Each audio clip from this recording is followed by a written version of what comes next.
Trying to lift themselves out of the throes of that awful losing streak. UCF football hit the field for the practice session in the spring, of course, culminated with the annual spring game this past Saturday. We got Jeff Sharon on the line from Black and Gold Banneret, SB Nation's platform for UCF athletics on the line. Jeff, how you doing? Hey, Mark. Happy spring. It's there's no off season, is there? Here we are in April talking UCF football. It's great. Oh, people ask me all the time, what are you going to talk about now that the season's over? It's not basketball. Seems like there's more to talk about. Right. So yeah, you know what it feels like carrying this mammoth winning streak, but having a losing streak of this magnitude. Do you have? Yeah, I'm sorry. Awful. This one game winning streak. I don't know, or one game losing streak. I don't know how we're going to pull ourselves out of this nosedive. Well, it's the atmosphere over here at UCF in Orlando seems to be, just full speed ahead. Keep calm and carry on. We're talking about a team that has gone 25-1 the last two seasons, with that one being their most recent game, which was a one possession loss to LSU. In the Fiesta Bowl. I don't care what anybody says. UCF played terribly in that game, and still managed to have the ball in the final minute, down one score. So LSU fans can crow all they want. That game was a lot closer than anyone indicated, and certainly a lot closer than they want to believe. And Josh Heupel and the crew, even though they're going to be without Mackenzie Milton this year because of the leg injury. There's a lot of interesting things happening, especially with the offense for UCF this year. Now, Jeff, if you recall, we had a conversation following the LSU game, and I took your side on a few points. I also played a little devil's advocate in regards to yardage advantage and first downs and that sort of thing. But one score game, and certainly a number of opportunities with dropped passes and penalties Definitely could have turned the tide and made it a 26-game winning streak. Yeah, it was tough. Some self-inflicted wounds there. Both teams made mistakes in that game, but I think if you're Josh Heupel and UCF, you came into the spring thinking, okay, we know what we're capable of. We know what this program is capable of.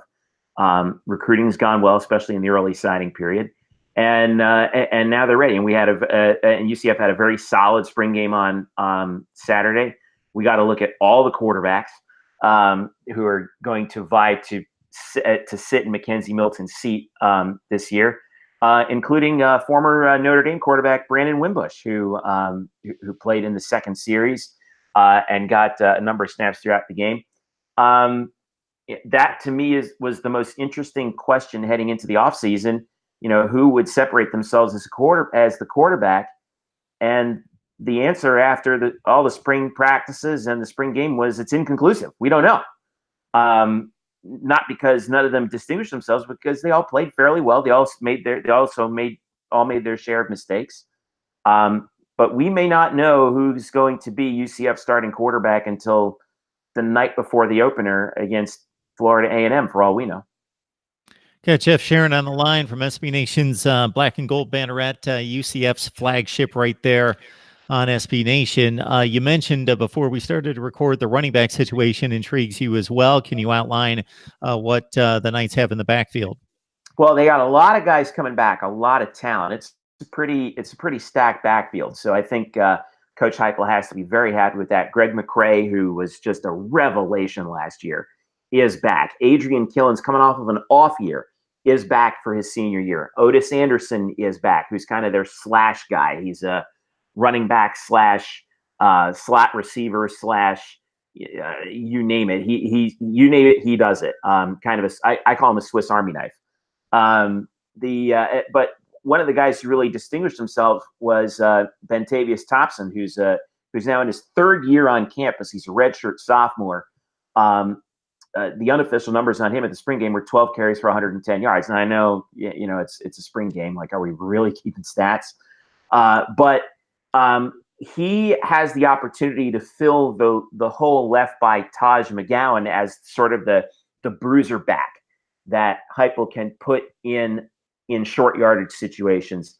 And I mentioned Taj McGowan, who played that role last year. And for you fans who remember that national TV game against Memphis in the raindrops, where UCF was on the verge of collapse in the second half, and it was Taj McGowan who, on a 4th and 1.5, took the ball 71 yards for a touchdown, and sparked UCF's eventual comeback victory in that game. Well, there are times people think of Heupel's offense as a sort of air raid hybrid thing that he picked up from his years playing under Mike Leach when he was a quarterback at Oklahoma, when Leach was his offensive coordinator, and then as the OC in Oklahoma and Mizzou. But he's not afraid to smash a few mouths here and there, and a guy like Thompson is going to be key to keep defenses off balance this year. Got Jeff Sharon on the line talking UCF football. You can join Jeff on Black and Gold Banner Red. It's the SB Nation site for UCF athletics. We talked a little bit before we started to record, Jeff. I think this is an interesting point. A coach can come to campus first year and obviously turn things around. It's possible. It's been done. But that second year, when he's got the full year cycle of recruiting, of getting those current players who have been on campus bought into his system, his culture, his terminology, the positional coaches can build those relationships with the players. It's just a different deal and a different feel and a different comfort zone for a head coach. And Josh Heupel now going through his second spring season, that's got to be a different deal for him and a much more comfortable place. A lot more confidence, certainly, in the building this year for UCF. You think back to Scott Frost when he took over for George O'Leary after UCF went 0-12 in 2015. Frost's first year, they went 6-7. They were 6-4, lost their last 3, including the bowl game to Arkansas State. That was a year when you could tell everybody was just drinking out of a fire hose. That they were learning this entirely new system. They were both on offense and defense. And they finally, and in year 2 under Frost was when the magic happened. Everyone came in the spring, understood the system, understood their assignments, understood the packages that they ran, and boom, 13-0 and a national championship claim. Year 1 under Josh Heupel, transitioning from Frost. Think about this. They didn't hover around 500 last year. They went 12-1 and lost their bowl game against LSU by 1 possession. So what does this year hold for UCF, the second season under Josh Heupel? I think there are a few more challenges at hand, obviously, because Frost had a second year of Mackenzie Milton coming up in year number 2, and a lot of returnees on defense. UCF's defense is really going to be. There are a lot of holes to fill, especially in the front 7 and especially up the middle of the defense with Pat Jasinski, the outstanding middle linebacker. Graduating along with some of the other guys in Randy Shannon's 4-3. But the important thing to remember is there's still talent back there. We talked about the quarterback situation. Notre Dame fans are obviously very familiar with the good and also the not so good with Brandon Wimbush. DJ Mack comes back. He's the other guy Wimbush is going to be battling with for the quarterback position. Who started, the last 2 games, had that spectacular game against Memphis, especially in the second half in the conference championship. And DJ is, people forget this, he's heading into his sophomore season. He's still extremely young, extremely talented, has been working on his accuracy. We know how strong his arm is. And one of the surprises, though, has been their big quarterback recruit coming in this year, which is Dylan Gabriel out of Hawaii. Went to the same high school as Mackenzie Milton, and Dylan looked really good in the spring game. So I think he sort of contributed to that lack of sureness in the quarterback position. But if you're Josh Heupel, that's a good problem to have, because it's going to increase the level of competition in the summer. And then you just hope that one guy really does establish himself. And if they don't, they continue to push each other. And there's no rule that says you only have to play one quarterback. You could play 2 guys, depending upon the situation that you're in.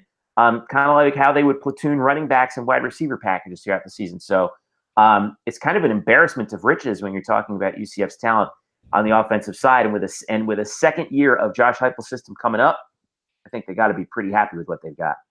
Mark Rogers TV, the voice of college football. If you love the game we love, then you've found the right place to lock it in. Please share the videos, like, comment, and subscribe. We've got Jeff Sharon on the line, who joins us on a regular basis to talk UCF football. You can join him and the rest of the staff there at SB Nation's Black and Gold Banneret. While we are focused, Jeff, on August and the upcoming season, the very immediate future, let's go way back, and not too far back. Depending on your perspective. For some of my viewers, 2016 was going way That's back. Fair. Yeah. Which I'm okay with. When the demographics come back on YouTube and says a large chunk is 18 to 25, I'm good with that. But that's the deal. There were three prominent, of course, former Knights inducted into the Hall of Fame. Would love to get your take and your perspective. Yeah, so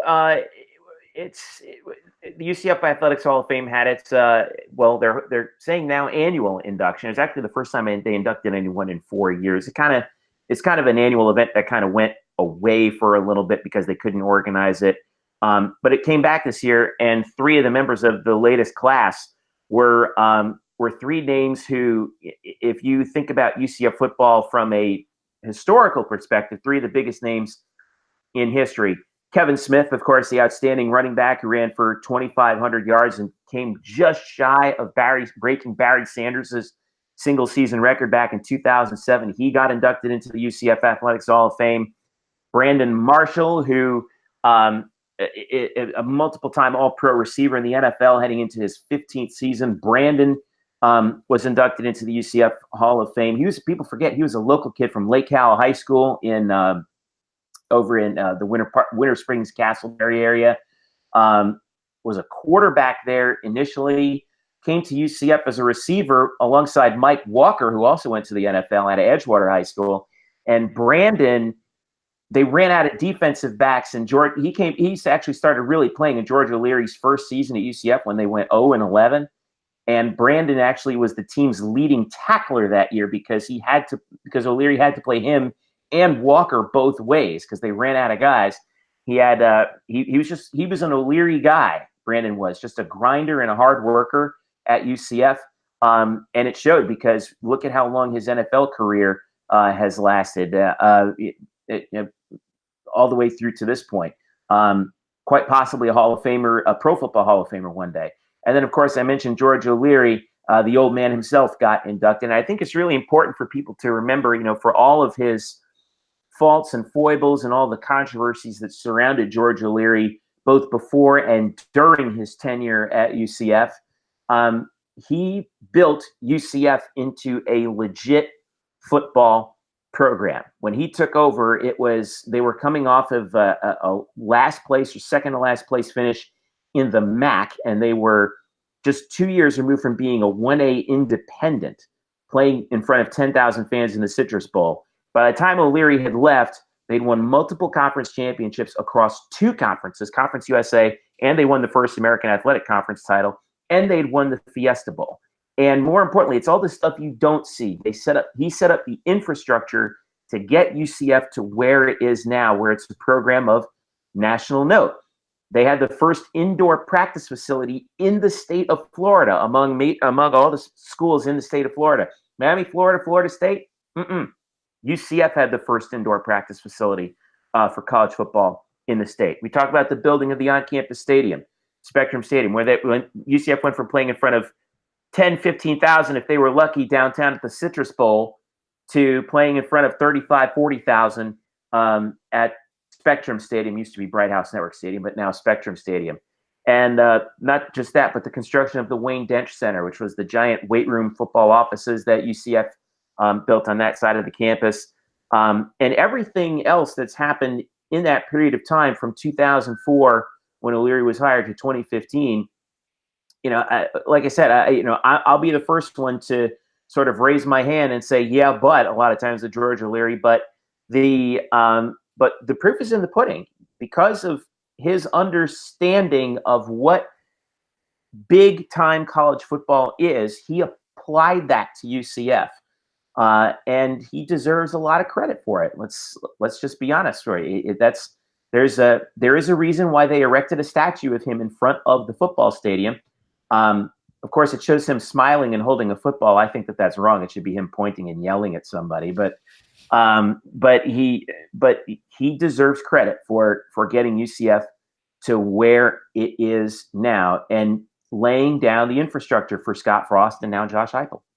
So, Jeff, I'm going to put a few things together here in regards to the popularity and the fan base there at UCF. So you mentioned that when George O'Leary took over, prior to lifting it out of the doldrums of college football, just an afterthought, and lifting it to that very prominent Fiesta Bowl win over Baylor, 42-32, if I recall the score. 52-42, but you were darn close. 52-42, yes. I take pride in remembering scores, and I was off by 10 on each one. At the score differential, though, I probably was happy that I won a few bucks with the points coming my way in that one. There you go. Regardless, Baylor was a 16-point favorite in that game, so yeah. Yeah, I know where I laid my money on that one, right, because I love those double-digit underdogs in bowl games. So 10,000 people coming to the games at that point. What has transpired in regards to the gate and other tangibles you can give us in regards to whether it's revenue, money, rear ends in the seats, TV ratings, anything since like that time or when Scott Frost took over, considering what's happened over the last 2 seasons in particular? And then I believe you have mentioned to me that this is one of the largest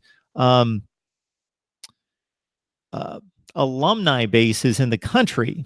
What's the potential of this being? Well, I'll give you an example. So when I came to UCF as a student in the fall of 2001, UCF was a D1 independent. All right, so they were playing basically half their games were against teams from the MAC or the Sun Belt, and then the other half were against at that time 1AA or FCS teams. When Kruzek was fired after UCF joined the MAC initially, because they had turned down a bid to go to Conference USA, interestingly enough, some years earlier, and that's how South Florida snuck in. Even though their football program is considerably younger in terms of age than UCF. UCF's been playing football since 1979, USF only since 1996, I want to say. I could be wrong on that, but only since the mid-90s, basically. So O'Leary comes in, and it was bare bones. I mean, there was rusting weights in the weight room, and it was probably about the size of my office. It was really the bottom of the barrel. And, if you talk about D1, yeah, they were D1, but just barely. Now, they had the transition year where, a lot of guys actually, because one thing that O'Leary does deserve a lot of credit for is he was very serious about academics. And I'm talking serious as a heart attack. He demanded within 4 years of him taking over at UCF, the team GPA rose 1 full point, from 2.1 to 3.1. And I know that may not sound like a lot, but that is an astronomical jump when you really sit down and think about it. And because of that, actually, his first year, 31 guys got kicked off the team due to academics. That's why Brandon Marshall and Mike Walker, who were wide receivers, ended up playing both ways that first year with O'Leary. Guys didn't academically qualify, and O'Leary knew he was going to take a hit on that first year, but they managed to do it. And you combine that with the move to Conference USA in following the 2005 season, following the 2004 season, I beg your pardon. And then the eventual move, and they pushed really hard to get to what was then the Big East Conference. Then the conference kind of dissolved around them and eventually morphed into the American, which is another story for another day. It's really remarkable to think about, what George O'Leary and all the assistant coaches around him, and also the athletic directors who were around him at the time too. He was hired by Steve Orsini, who gave him a 10-year contract. And then not only that, but you had Keith Tribble, who came through, Todd Stansberry, and eventually O'Leary was elevated to interim athletic director himself in the ill-fated 2015 season when he decided to retire. But it really is. We're used to a lot of the programs, even the so-called bottom feeders of college football. You know, some of the MAC schools, or if you think about like the so-called Power Five conferences, like, you think about like a bottom of the barrel program in the SEC would be like Vandy, on your average year, and they've been playing football for 100 some years. UCF has only been playing football since 1979, and they were a D3 team, independent, when they started. So they moved up all the way. They did it the hard way, and but it's a tremendous jump from that sort of gray area between FCS and FBS to being a legit FBS program. And it took a lot of hard work. It took a lot of really good recruiting. And it took O'Leary sticking his neck out quite a few times and saying no to a lot of opportunities where perhaps he could have, A, either gone somewhere else, or B, could have had players come through that kind of that didn't really fit with what he was doing. And that success, I think, speaks for itself. All right, Jeff. We will dive into the schedule at a later date. Unfortunately, I'm up against it, but always appreciate you coming on. Always learn something. It's a great conversation. And again, we appreciate the information and the insight. Mark, it's always great to talk to you. Enjoy the summer. It's already 90 degrees down here in Orlando. So anytime you want to make it, if you want to make a trip down to Disney World, now's the time. I may just take you up on that, actually. All right. Sounds good. All right. Good talking to you, buddy.